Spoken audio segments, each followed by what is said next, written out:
ईश्वर की शपथ लेता हूं कि मैं विधि द्वारा स्थापित भारत के संविधान के प्रति सच्ची श्रद्धा और निष्ठा रखूंगा। मैं भारत की प्रभुता और अखंडता को अक्षुण्ण रखूंगा।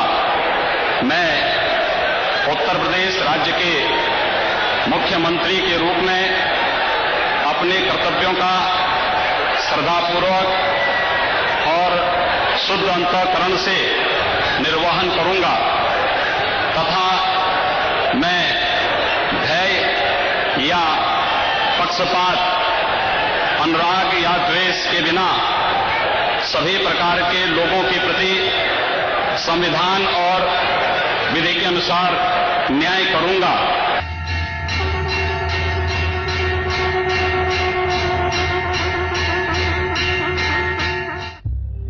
नमस्कार, मैं हूं अमिताभ अग्निहोत्री और आप देख रहे हैं के न्यूज।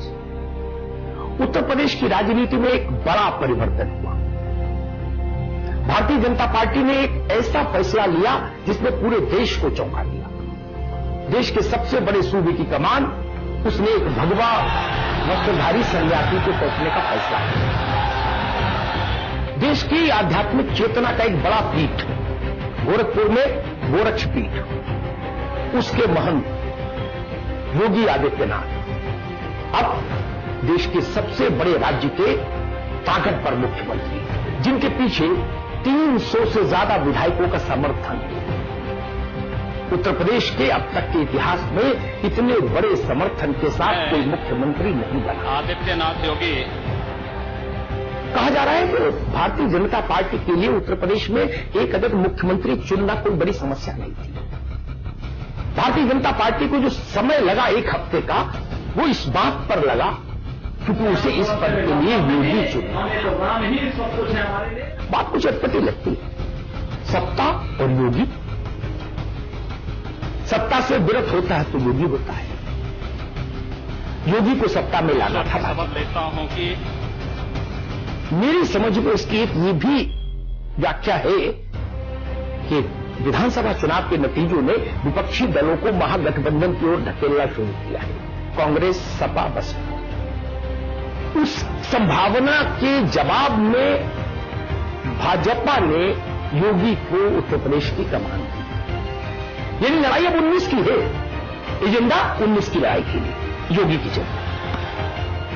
देश में मोदी, प्रदेश में श्रद्धापूर्वक योगी आदित्यनाथ। शुद्ध अंतःकरण से मुझे एक पत्रकार के नाते लगभग 2 दशक हो गए योगी आदित्यनाथ को देखते हुए, जानते हुए, समझते हुए।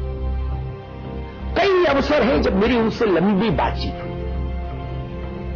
देश, दुनिया, समाज, धर्म, संस्कृति, जातियों के समीकरण, इन तमाम मसलों पर उनसे चर्चा। योगी आदित्यनाथ के पास अपना अलग मिजाज है, अलग तेवर है, अलग शैली है। आप उनसे असहमत हो सकते हैं, लेकिन आप योगी की उपेक्षा नहीं कर सकते। आप योगी को नजरअंदाज नहीं कर सकते। और जिन लोगों ने गोरखपुर में कभी देखा होगा जाके योगी को, वो इस बात की गवाही भरपूर अंदाज में देंगे। कई ऐसे अवसर आए जब योगी और भारतीय जनता पार्टी के बीच कुछ खटपट हुई। योगी का मिजाज है, योगी बहुत समझौतावादी नहीं। खरी बात, सीधी बात, ये उनकी शैली रही, यही उनकी ताकत है। लेकिन भारतीय जनता पार्टी ये हमेशा समझती रही कि योगी जरूरी है। इसीलिए आप देखिए, जब से योगी राजनीति में आए, महंत अवैधनाथ के संन्यास लेने के बाद राजनीतिक जीवन से, तब से लेके आज तक योगी हर चुनाव में भाजपा के स्टार प्रचारक हैं। सबसे ज्यादा अगर पार्टी ने किसी को घुमाया चुनावी मंचों पर तो आदित्यनाथ।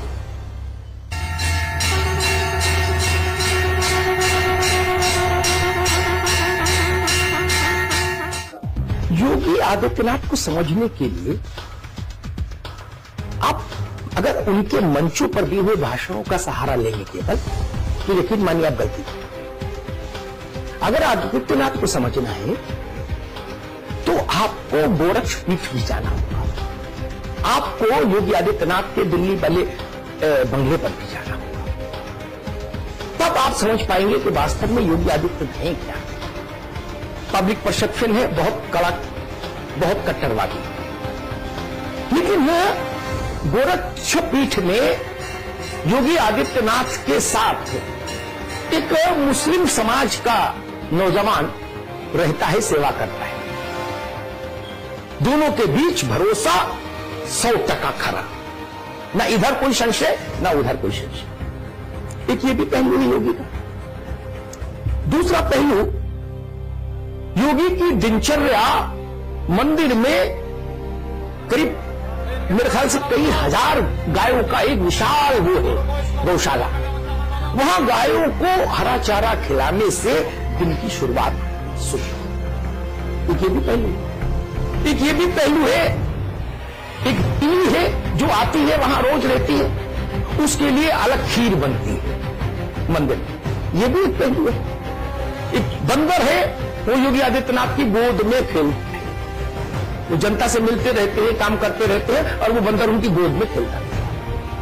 अभी कुछ समय पहले से एक कुत्ता आया वहां, कलुआ शायद उसका नाम दिया योगी आदित्यनाथ, वो उसके साथ भी योगी आदित्यनाथ कुछ समय जरूर बिताते हैं, कितनी भी व्यवस्था था। तो ये कुछ पहलू ये भी है आदित्यनाथ। हां, इतना जरूर है कि योगी आदित्यनाथ उस विधा के, या मैं कहूं उस धारा के संत है जो इस बात में यकीन रखते हैं कि सठे साक्ष्य समाचरित, जो जैसा है उसको वैसी भाषा में ही समझाइए। पूर्वांचल में एक नारा बड़ा प्रसिद्ध हुआ था। नारा था कि योगी के एक हाथ में माला, दूसरे हाथ में भाला। प्रतीकात्मक माला था, नारा था ये। लेकिन ये जरूर बताता कि योगी के जीवन में दोनों चीजें एक साथ ट्रेवल करती हैं, एक साथ यात्रा करती हैं दोनों चीजें। और योगी आदित्यनाथ को समझने के लिए एक बात और भी जाननी जरूरी। उनको इस बात का एहसास है कि वो जनता के बीच में, अपने लोगों के बीच में बहुत बड़ी लोकप्रियता के स्वामी है। और यही बात कभी कभी पार्टी और उनके बीच में संबंधों में उतार चढ़ाव भी है। लेकिन फिर भी वो इतने व्यावहारिक भी हैं कि वो इस सच को भी स्वीकार करते हैं कि संगठन व्यक्तियों से बड़ा होता है। और वो इतने सौभाग्यशाली है कि संगठन भी समझता है कि योगी आदित्यनाथ आवश्यक है। शायद यही समन्वय उन उत्तर प्रदेश की कुर्सी तक लेकर आया, उत्तर प्रदेश की सबसे बड़ी। एक धारणा यह है कि योगी आदित्यनाथ उत्तर प्रदेश के मुख्यमंत्री हो गए तो अब उत्तर प्रदेश में पता नहीं अल्पसंख्यकों के साथ कैसा व्यवहार है। लेकिन अगर आप इनकी कर्मभूमि में जाएंगे आदित्यनाथ जी की, तो वहां आप देखेंगे वहां के जो स्थानीय लोग हैं, चाहे वो हिंदू हो या मुसलमान हो, वो शांति से रह रहे हैं, बिना तनाव के रह रहे हैं, और सब लोग आदित्यनाथ की उपस्थिति से खुद को सुरक्षित महसूस कर रहे हैं। इसलिए आपने देखा होगा कुछ ऐसे भी दृश्य आए गोरखपुर से खासतौर पर, जहां हिंदू और मुसलमान दोनों एक दूसरे को लड्डू खिलाए। तो सुरक्षा की भी गारंटी योगी आदित्यनाथ देते हैं। अब उनके सामने सबसे बड़ी चुनौती जो है वो ये है कि अगर योगी आदित्यनाथ सबका साथ सबका विकास इस बड़े नारे को अमली जामा पहना पाए, तो यकीन मानिए ये भारतीय जनता पार्टी के इतिहास में टर्निंग पॉइंट होगा। एक बार योगी जी ने मुझसे बातचीत में कहा था कि अमित शाह जी जब उत्तर प्रदेश के आए और उत्तर प्रदेश का कामकाज उन्होंने अपने देखरेख में लिया, वो भाजपा के इतिहास में टर्निंग पॉइंट था।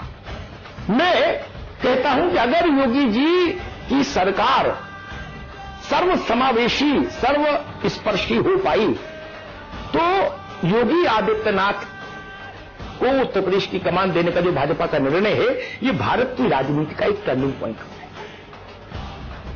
सामाजिक समरसता के लिए एक बड़ी नजीर हो जाएगी। और मुझे लगता है शायद ये भविष्य इस बात का भी उत्तर दे पाए कि अल्पसंख्यकवाद और बहुसंख्यकवाद की लड़ाई में हिंदुस्तान ने अपना बहुत नुकसान किया।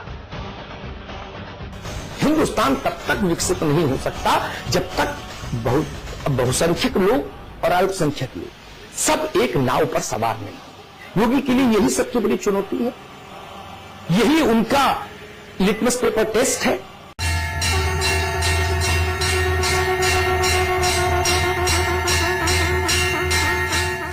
Welcome back. ब्रेक के बाद आप सभी का स्वागत है।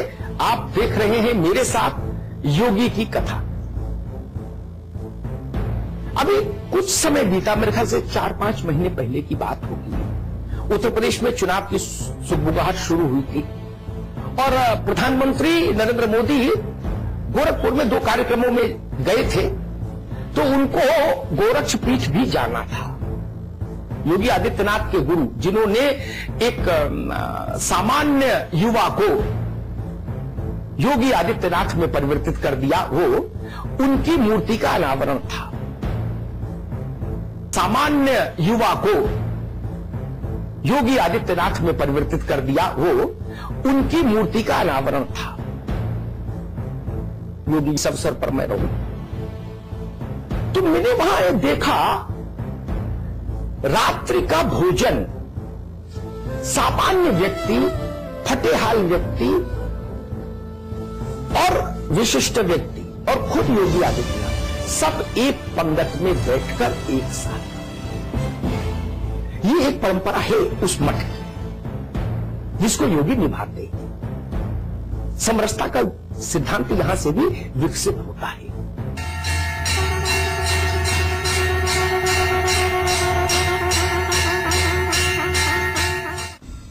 योगी आदित्यनाथ का नाम आता है तो राम मंदिर स्वाभाविक तौर पर चर्चा में आ जाता है, जहन में आ जाता है। ठीक बात भी। महंत वैद्यनाथ राम जन्मभूमि आंदोलन के पुरोधाओं में से एक थे। योगी आदित्यनाथ भी उस आंदोलन से वाबस्ता रहे, उससे जुड़े रहे। बहुत बड़ी भूमिका में तब वो इसलिए नहीं थे क्योंकि तब बड़े महंत खुद सक्रिय थे। भारतीय जनता पार्टी को कहीं न कहीं इस बात का अंदेशा रहा है कि राम मंदिर का इशू बार बार उसके दरवाजे को नॉक करता रहेगा, खटखटाता रहेगा। तो बार बार राम मंदिर पर होने वाले सवाल का जवाब कोई दूसरा दे और योगी दे, इन दोनों की प्रामाणिकता में फर्क रहेगा। शायद इसलिए भी योगी आदित्यनाथ को आगे किया है उत्तर प्रदेश में। योगी आदित्यनाथ अगर कोई बात kहेंगे तो वो व्यापक स्तर पर ज्यादा प्रामाणिक मानी जाएगी अपेक्षाकृत अगर भारतीय जनता पार्टी का कोई राजनेता कहे दूसरा। शायद ये भी योगी आदित्यनाथ की एक उपयोगिता है।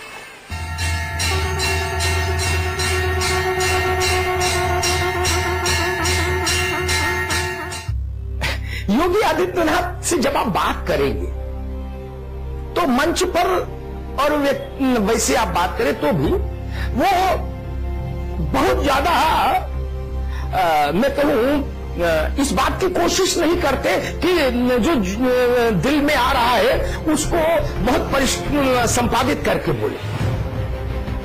जैसे एक बार उन्होंने मुझे कहा कि भाई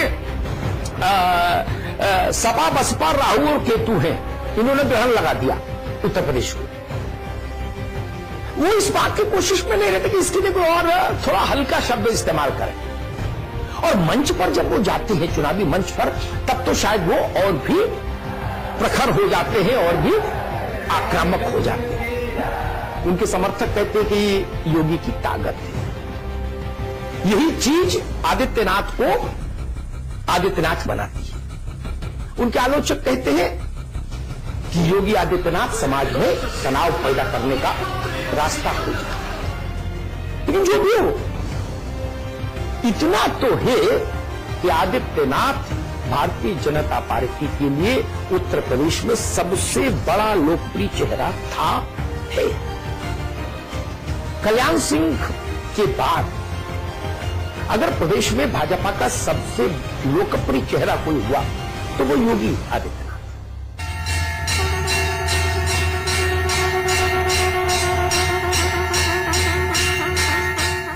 एक चीज मैंने महसूस की, मैं जब भी योगी आदित्यनाथ से मिला,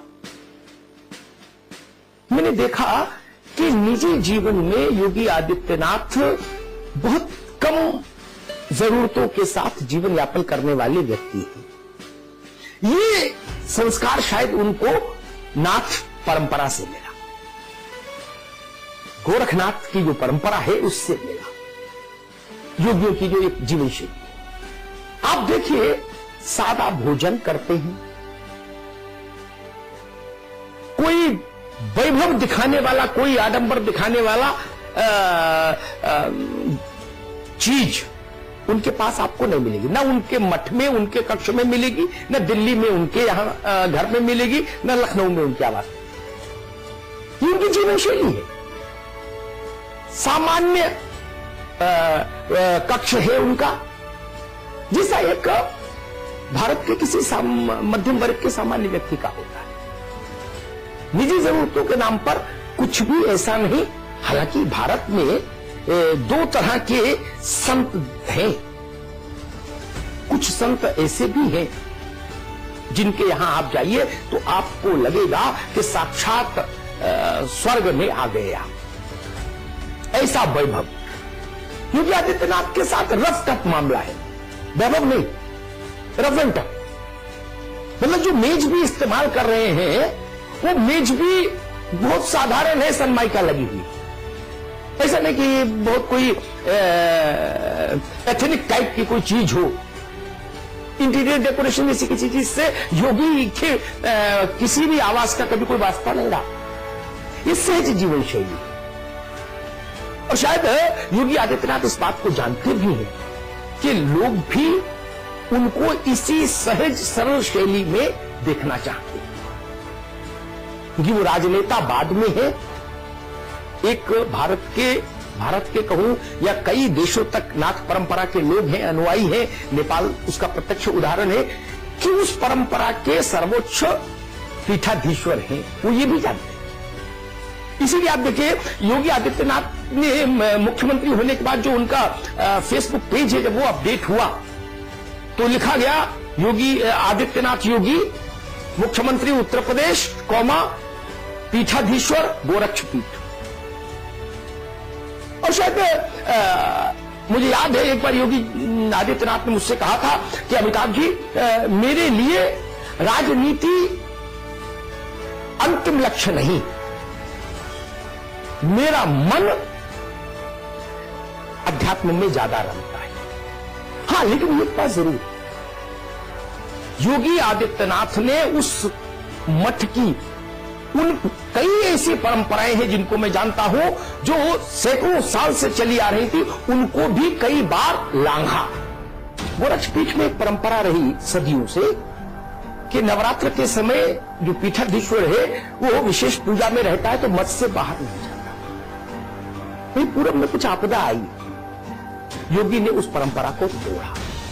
उन्होंने कहा, मुश्किल में फंसे लोग मुझे बुला रहे हैं, इसलिए आज मैं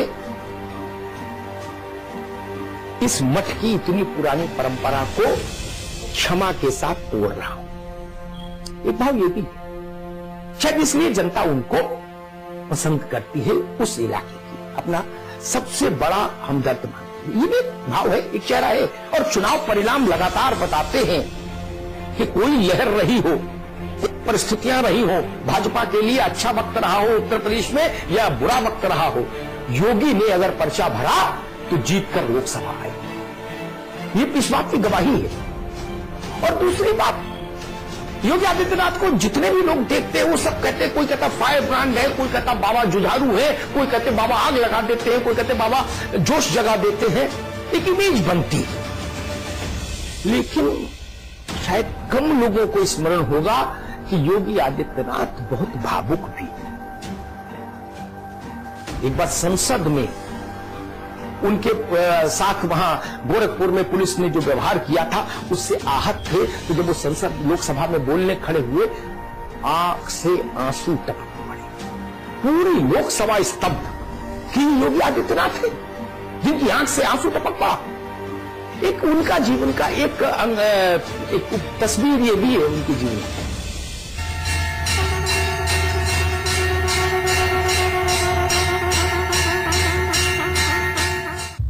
तो ये थे योगी आदित्यनाथ की जिंदगी के कुछ ऐसे पहलू जिनसे शायद बहुत ज्यादा लोग वाकिफ हैं।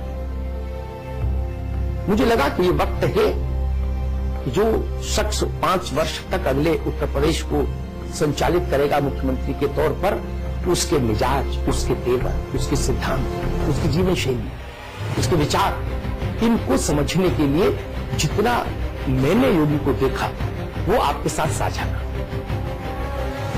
अब उत्तर प्रदेश के मुख्यमंत्री हैं योगी आदित्यनाथ। हम सब और उत्तर प्रदेश के 22 करोड़ लोग ये कामना करते हैं कि यह प्रदेश आगे बढ़े, यह प्रदेश तरक्की करे, खुशहाल हो और विकसित राज्यों की श्रेणी में सबसे आगे खड़ा हो। उत्तर प्रदेश को लेकर केवल ये नहीं कहा जाए कि ये सबसे बड़ा सूबा है, अब ये भी कहा जाए कि ये सबसे विकसित सूबा है। ये बहुत जरूरी है। योगी के सामने यही चुनौती है, यही उनकी परीक्षा है कि वो अपने शासनकाल में इस प्रदेश को देश का सबसे विकसित राज्य बनाए। बहुत बहुत धन्यवाद।